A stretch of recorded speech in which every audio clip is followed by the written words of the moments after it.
एक ऐसी रात जब हवा में एक अनजाना डर तैर रहा था, जब हर परछाई एक रहस्य जैसी लग रही थी और जब लगता था कि किसी की जिंदगी अचानक किसी अंधेरी घाटी में गिर सकती है, तभी शुरू होती है वसुधा की वो भयावह और दर्द से भरी कहानी जिसने उसके भाग्य को हमेशा के लिए बदल दिया।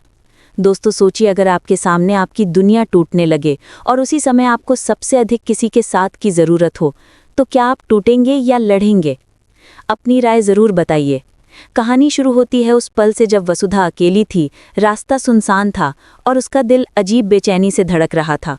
उसे नहीं पता था कि खामोशी के पीछे छिपा तूफान उसकी ओर बढ़ रहा है। तभी अचानक झाड़ियों के पीछे से 3 गुंडे निकल आए। उनकी निगाहों में वो गंदा इरादा साफ दिख रहा था जिससे कोई भी औरत डर जाए। उनमें से एक ने हंसते हुए कहा, आज तो मज़ा आएगा। इस लड़की को तो आदेश मिला है हमारे को, इसकी इज्जत उड़ा देनी है। वसुधा का दिल थर्रा गया।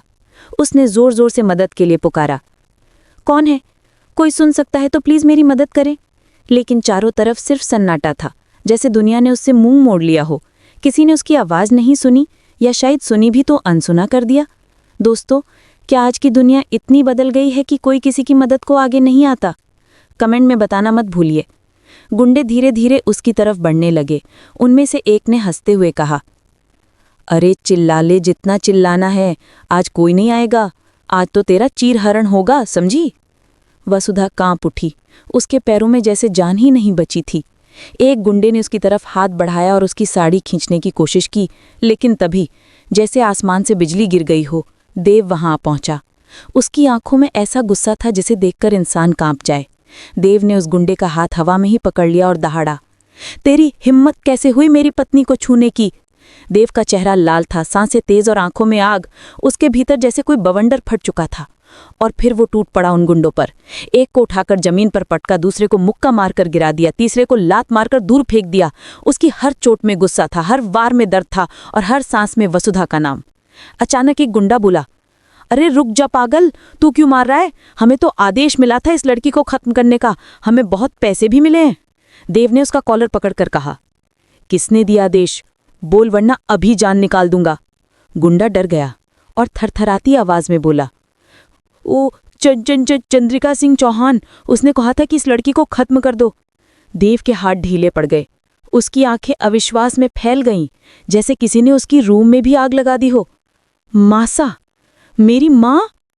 देव वहां जमीन पर बैठ गया। उसने सिर पकड़ लिया और जोर जोर से रोने लगा। उसका दिल जैसे 1000 टुकड़ों में टूट चुका था।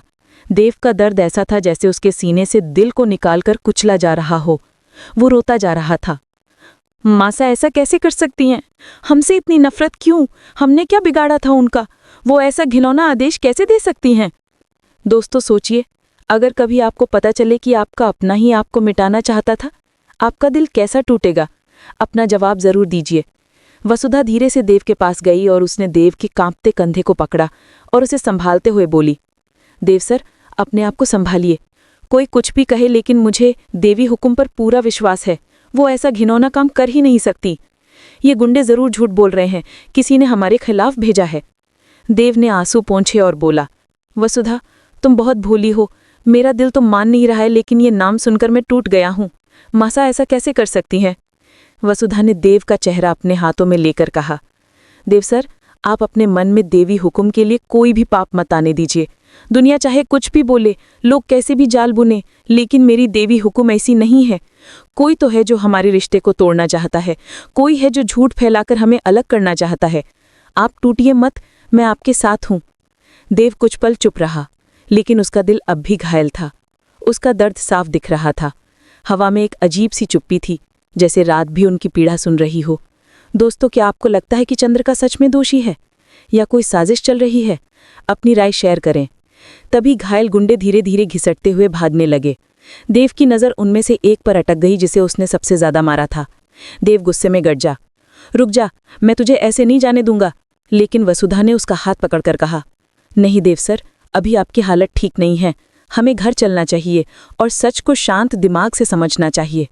देव कुछ नहीं बोला, वो सिर्फ वसुधा को देखता रहा, जैसे उसकी आंखों में ही उसे ताकत मिल रही हो। वसुधा ने देव के आंसू पोंछ दिए। दोनों रात की खामोशी में धीरे धीरे घर की तरफ बढ़ने लगे, लेकिन उनके हर कदम के नीचे जैसे जमीन कांप रही थी, क्योंकि सच अभी बाकी था। रिश्तों की परतें अभी खुलनी थीं और वक्त ने उनकी जिंदगी में एक ऐसा मोड़ डाल दिया था जिसे दोनों में से कोई नहीं भूल पाएगा। चंद्रिका, क्या वो सच में दोषी थी या किसी और के खेल की मोहरा? देव का दिल टूटा था, वसुधा का विश्वास अटल था और इन दोनों की किस्मत किसी अंधेरे निर्णय का इंतजार कर रही थी। दोस्तों, आप क्या सोचते हैं? क्या वसुधा सही है? क्या देवी हुकुम निर्दोष है? या आने वाले समय में देव और वसुधा का रिश्ता किसी बड़े तूफान से गुजरेगा? कमेंट में ज़रूर बताइए। और इस तरह रात की वो घटना सिर्फ एक हमला नहीं थी, बल्कि एक ऐसी सच्चाई की दस्तक थी जिसने देव और वसुधा की जिंदगी हमेशा के लिए बदल दी। अंत में बस इतना ही, कुछ रिश्ते खून से नहीं, विश्वास से बनते हैं, और विश्वास जितना मजबूत होता है, दुनिया की कोई ताकत उसे तोड़ नहीं सकती। समाप्त।